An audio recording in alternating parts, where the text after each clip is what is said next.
તો જય દ્વારકાધીશ મિત્રો, તમને જે આ સ્ક્રીનમાં નાના છોકરાનો ફોટો દેખાઈ જાય બીજું કોઈ નહીં, હું જ છું.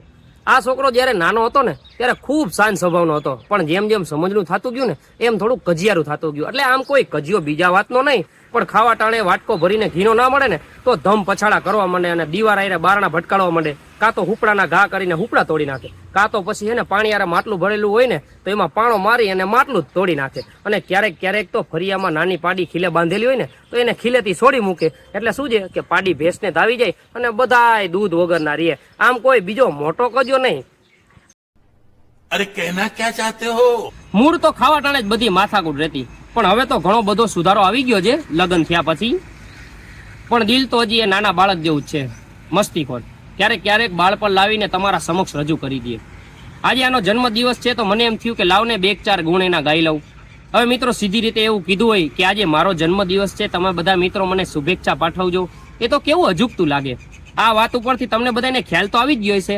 અરે ભલા માણા, આટલા સમજુ મારા તમે બધાય ભાઈબંધ છો, તમને ખ્યાલ તો આવી જ ગયો હશે કે આજે આનો જન્મદિવસ છે.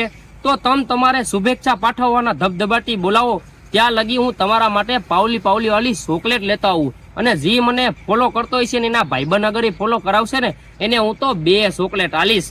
જય દ્વારકાધીશ, જય શ્રી રામ.